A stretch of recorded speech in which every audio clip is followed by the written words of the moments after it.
Tres persoas detidas no Grove pola vaga de roubos nos últimos días na vila. Un deles foi pillado na Allada mentre se estaba roubando nunha vivenda na zona do Con. A Garda Civil fixo nas últimas horas varios rexistros que permitiron recuperar moitos dos obxetos roubados. Que tal, saúdos? As investigacións continúan abertas e non se descartan novas detencións. Coñecemos máis detalles dentro duns minutos. Antes, titulares.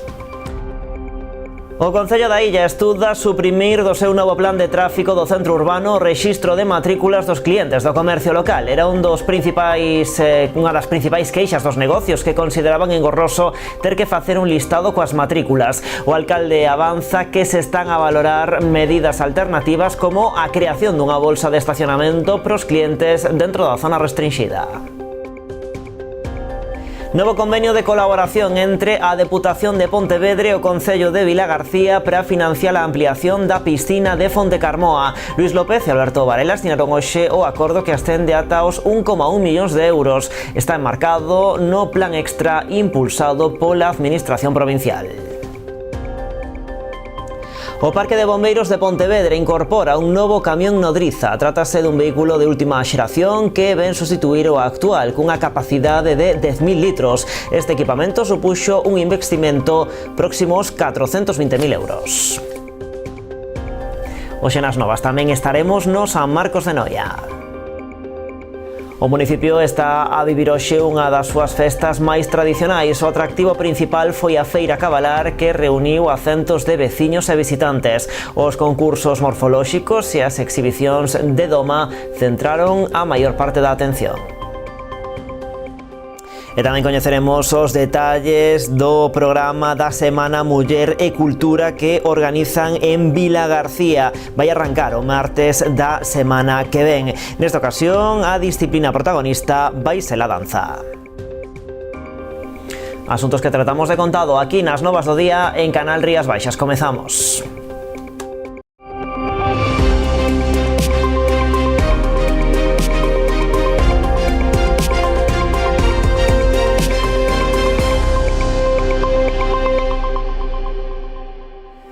Viámoslo agora en titulares. O Concello da Illa estuda suprimir do seu novo plan de tráfico o rexistro de matrículas dos clientes do comercio local.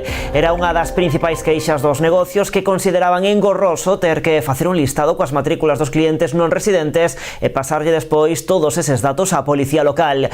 O alcalde avanza que se están a valorar medidas alternativas como a creación dunha bolsa de estacionamento dentro da zona restringida para aqueles que fagan as súas compras no comercio insular. Logo da polémica desatada que tivo o seu momento álxido na movilización de hai 15 días, o Concello da Illa continúa a perfilar o plan de reordenación do tráfico nunha parte do núcleo urbano. O alcalde deféndeo argumentando que leva anos escoitando a veciños desa zona queixarse do colapso que viven esas rúas. Con todo, Luís Arosa abre a porta a modificacións substanciais. Estuda suprimir o rexistro de matrículas dos clientes non residentes que vayan ao comercio local, unha tarefa da que se terían que encargar os propios establecementos que despois estarían obrigados a pasar eses datos á policía local. Sobre todo os comercios o que dicían era de non poder, de estar apuntando, de ter que apuntar as matrículas dos non empadronados, que podía ser un engorro para eles. Propuxemos aí unha solución. A solución pasaría por facer ese rexistro a través doutro sistema nun aparcadoiro que xa está habilitado na avenida de Castelao. Esa bolsa de estacionamento quedaría dedicada para os clientes non residentes para favorecer as vendas do comercio local. Ese aparcamento é donde supostamente aparcarían sobre todo maioritariamente as persoas que van aos comercios, e se podemos evitarlle pois aos comercios ese engorro que eles, eu creo que non era un engorro, pero todo o que sea facilitarlle a vida tanto aos veciños como aos comerciantes, pois aquí estamos, que para eso estamos. O dixo no seu momento, que non estou para fastidiar a nadie, todo o contrario. Esa proposta, indicou o alcalde, xa foi trasladada aos comerciantes da illa que quedaron en organizar unha xuntanza para valorar estes posibles cambios. Outra das súas peticións era quitar a avenida de Castelao da área restringida, unha opción que polo de agora non contempla o Concello. Polo momento non. Polo momento a avenida Castelao sigue dentro da zona residencial, a expensas de ver como, de saber si esta proposta que está encima da mesa dos empresarios lle gusta ou ven máis óptimo. Ao mesmo tempo, Rosa fala dos avances para a creación dunha nova zona de estacionamento con 300 prazas na contorna do Instituto en dúas parcelas, unha municipal e outra da Igrexa, a que xa se lle mandou unha proposta de convenio para a súa cesión. A mitad do terreno xa é do Concello, a outra mitad é da Iglesia, pero bueno, eu creo que non, xa che digo, non hai ningún tipo de problema para a firma dese convenio. O Concello xa ten encargada a súa sinalización para a súa posta en marcha en cuestión de semanas. Así que este a señalización feita, que está xa encargada, xa se encargou esta Semana Santa, estes días, antes dos festivos, pois supoño que non tardará moito, estará xa, unha vez que estea 2-3 semanas, estará xa a señalización instalada. Ademais deste novo parking, fora da zona residencial hai xa outro con 90 prazas. A eles hai que sumar esas outras 100 que, se conta co visto bo dos comerciantes, poderían destinarse preferentemente a clientela non residente. José Manuel Duarte xa é o novo xefe da Policía Local de Sanxenxo, que fora responsable dese corpo na cidade de Pontevedra. Tomou hoxe posesión do seu cargo como inspector xefe nun acto presidido polo alcalde Telmo Martín. Foi no Salón de Plenos do Concello, onde tamén estiveron presentes outros membros do goberno local, voceiros da oposición e o comandante de posto da Garda Civil, David Marín, así como os seus novos compañeiros da Policía Local. O alcalde indicou que a chegada de Duarte serve para reforzar un servizo fundamental para o municipio que xa conta con grandes profesionais. Lembrou Martín que o incremento da poboación no verán, acadando as 120.000 persoas, requiere dun esforzo e compromiso extraordinario. José Manuel Duarte ten unha traxectoria laboral de 28 anos. Regresa ao Salnés a través dun posto de libre designación convocado polo alcalde, do que el foi o único candidato. Antes de exercer en Pontevedra, estivera tamén en Cambados. 3 persoas detidas no Grove pola vaga de roubos dos últimos días na vila. Un deles foi pillado na Allada mentres estaba roubando nunha vivenda da zona do Con. Trátase do mesmo individuo que días antes entrara na taberna de Beli. A Garda Civil fixo nas últimas horas varios rexistros que permitiron recuperar moitos dos obxetos roubados. As investigacións continúan abertas e non se descartan novas detencións. O reforzo da seguridade no Grove por mor da vaga de roubos comeza a dar os seus froitos. Nas últimas horas, a operación posta en marcha pola Garda Civil co apoio da Policía Local saldábase coa detención de 3 persoas con antecedentes policiais como presuntos autores de supostos roubos con violencia e pertenza a grupo criminal. Hai tamén outras 2 persoas investigadas por receptación e cooperación. O primeiro dos detidos é un veciño do Grove de 43 anos. Foi sorprendido na zona do Con despois de que un particular alertara da presenza dun intruso na súa casa. As cámaras de seguridade desa vivenda foron clave para identificalo, xa que levaba a mesma roupa que cando entrou na taberna de Beli, tal como se recollen nas imaxes captadas. Os axentes levaron a cabo varios rexistros nos que puideron recuperar numerosos obxetos roubados por este home. Sei que tiña moitas pertenzas e que colaborou cos axentes a hora de desvelar a quen pertencía cada un deses obxetos roubados. Ademais, puideron identificar os demais componentes do grupo, procedendo tamén á súa detención. Son outros 2 veciños do municipio de 55 e 43 anos. Un deles fora detido hai pouco como presunto autor dun delito continuado de roubo con violencia polo roubo de bolsos a persoas de avanzada idade polo método do tirón. A investigación continúa aberta e non se descartan máis detencións nos vindeiros días. E antes de seguir con outras novas, imos cun tráxico suceso rexistrado este mediodía na parroquia pontevedresa de Alba. Unha muller de 80 anos falecía despois de ser atropelada por un chimpín. Os feitos producíronse no interior dunha propiedade privada no lugar de Guxilde. Foi un particular quen deu a voz de alarma ao 112 minutos despois das 2:15. A lugar desprazáronse efectivos do 061, Policía Nacional e Garda Civil. A súa chegada, os sanitarios só puideron certificar o falecemento da muller.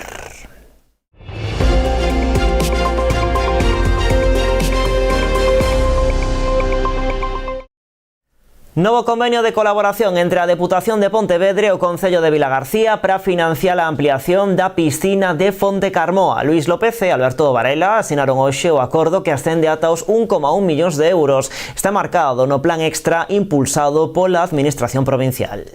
Este é o segundo convenio que asinamos para esta ampliación da piscina tan necesaria porque vai a dar servicio aos clubs de natación de Vilagarcía, natación e salvamento, e por suposto os moitísimos usuarios, se suma a aposta polo pabillón e polo Manuel Jiménez, que é unha reforma moi importante do complexo deportivo que temos ali. E como decía, agradecer esta colaboración, é un exemplo de colaboración pois entre institucións. Eu creo que as diputacións están para axudar os concellos, este é un exemplo de axuda aos concellos. Vamos a cumprir próximamente 2 anos ao fronte do goberno. Mobilizamos unha cifra histórica que estou seguro que ningún goberno da Diputación realizou para con Vilagarcía, que son solo en plans de vestimentos 120.000 euros a semana. Ese é o noso compromiso ca terceira cidade da provincia, con Vilagarcía, 37.000 habitantes, e é o camiño que vamos a seguir. Actualmente o Concello de Vilagarcía está a estudar a proposta da única empresa que presentou oferta para facerse coas obras da ampliación da piscina de Fontecarmoa. A previsión é que a revisión finalice a principios de xuño para poder dar comezo ás obras canto antes. Con este novo convenio, a contía que a Deputación Provincial achegará para sufragar as obras no equipamento municipal supera os 2 millóns de euros, o que supón un 67% do orzamento total do proxecto, que ascende aos 3 millóns. A obra servirá para construir un novo edificio que albergará a nova piscina, que terá 25 metros e 6 rúas.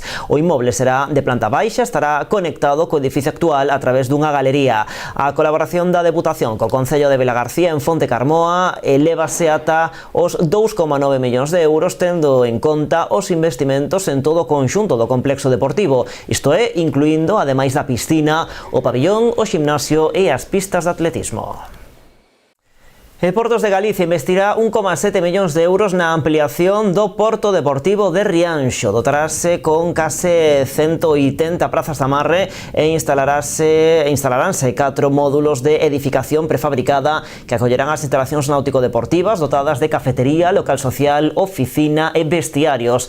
A remodelación das prazas dos Pantaláns acometerase por fases. Na primeira, sustituiránse as 2 liñas actuais e, a continuación, habilitaránse 40 novas prazas que se van a executar nunha segunda fase. O prazo de execución para as obras é de 11 meses e o prazo da concesión ao Club Náutico de Rianxo ascenderá a 40 anos. O Parque de Bombeiros de Pontevedra incorpora un novo camión nodriza. Trátase dun vehículo de última xeración que ven sustituir o actual cunha capacidade de 10.000 litros. Este equipamento supuxo un investimento próximo aos 420.000 euros e ten unha capacidade de almacenaxe para 12.000 litros de auga, coa posibilidade de actuar directamente en grandes incendios. Ademais, conta cunha bomba sobredimensionada para poder funcionar de xeito excepcional. Tanto dende o Concello Pontevedrés como dende o Corpo de Bombeiros destacan que esta incorporación mellora o equipamento de extinción de incendios municipal. Está dotado con toda a tecnoloxía, capacidade de vehículo nodriza de 12.000 metros cúbicos que pode servir de apoio, pode actuar directamente con unha potencia extraordinaria para mellorar actuacións en grandes incendios, incluso en incendios de cisternas de vehículos peligrosos, unha capacidade tamén de espuma que non sei canto é, moitísimo. Unha sustitución natural dun vehículo polo outro, pero bueno, hai que facer énfasis en que este vehículo sí que é última generación. Entonces, cunha gran capacidade, dunha bomba sobredimensionada para poder traballar, digamos, co mellor que hai no mercado actualmente. Bueno, logo da publicidade temos que marchar ata Noia porque hoxe a vila viviu un dos seus días grandes coa celebración do San Marcos e a tradicional feira cabalar.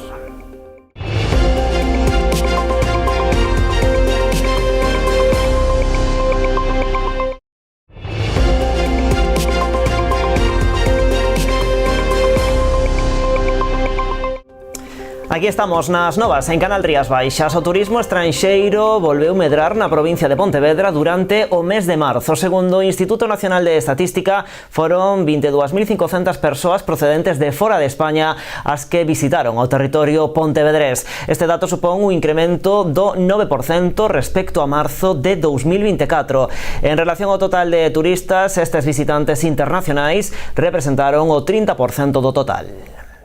A aposta pola internacionalización do noso destino é un dos obxectivos da nosa estrategia turística. Imos pouco a pouco traballando, facendo esa promoción importantísima do noso destino no estranxeiro. Estuvemos en feiras como a de Londres, por suposto en Fitur, en Berlín, e seguiremos esta liña nos próximos anos. Vamos a seguir impulsando para seguir captando turistas estranxeiros. Porque, como vos decía ao principio, o turismo é un dos nosos motores da economía da provincia. Sabemos que debemos a seguir traballando na súa internacionalización e desestacionalización. A Deputación de Pontevedra ultima os preparativos dunha nova edición da Gala de Turismo. Por primeira vez este ano celebrarase no interior da provincia. Será o martes 29 de abril ás 7:30 da tarde no Pazo da Toxeiriña, en Moraña. O evento será, ademais, retransmitido en streaming a través da web institucional. A gala será dinámica e participativa, segundo o presidente, e xirará alrededor dos eixos e das pezas audiovisuais da campaña promocional impulsada pola Deputación neste 2025. Contará coa actuación musical de Monte da Pena, estará conducida pola xornalista Rocío Delgado e servirá tamén para render homenaxe ás empresas da provincia co distintivo de calidade SICTET, nun ano no que, ademais, se cumpren 20 anos da implantación deste selo de calidade na provincia. E o rei emérito volveu navegar esta mañá na ría de Pontevedra. Xoán Carlos I subiu hoxe a bordo do Bribón xunto ao seu amigo Pedro Campos e o resto da tripulación. O monarca puido navegar durante hora e media. O emérito está en Sanxenxo dende o pasado martes, 2 xornadas nas que permaneceu na casa de Campos. Sábese que onte gozou dunha cea na marisquería de Berto, no concello do Grove, con varios amigos. Estaba previsto que na fin de semana, o sábado e o domingo, poida volver capitanealo Bribón, sempre cando o tempo permita. Esta visita a Sanxenxo tratase da primeira que fai o emérito a España dende que presentara as denuncias contra Miguel Ángel Revilla, expresidente de Cantabria, e Corina Larsen. Seguimos con outros asuntos. A Deputación da Coruña abre o prazo de presentación de candidaturas á 7ª edición dos Premios PEL. As empresas interesadas en optar a algún dos premios das 3 categorías teñen ata o día 16 de maio para facer chegar a súa proposta. Na súa liña de apoio ao tecido económico da provincia, a Deputación da Coruña vende convocar a 7ª edición dos Premios PEL. O prazo para presentar candidaturas estará aberto ata o 16 de maio e a contía total dos premios a repartir ascende este ano a 75.000 euros. Convócanse 3 categorías nas que a empresa gañadora recibirá 20.000 euros cada unha. Son os premios á iniciativa emprendedora, traxectoria empresarial e proxección e innovación sostible. A maiores, o xurado poderá conceder ata 3 Accesit, dotados cada un con 5.000 euros, a proxectos que sen acadar o galardón principal reúnan méritos destacados. As candidaturas deberán incluir unha memoria que recolla os principais fitos, obxectivos e impactos da empresa, cun máximo de 7 páxinas, así como un vídeo de ata 2 minutos de duración. A documentación presentarase exclusivamente a través da sede electrónica da Deputación ata o 16 de maio ás 2 da tarde.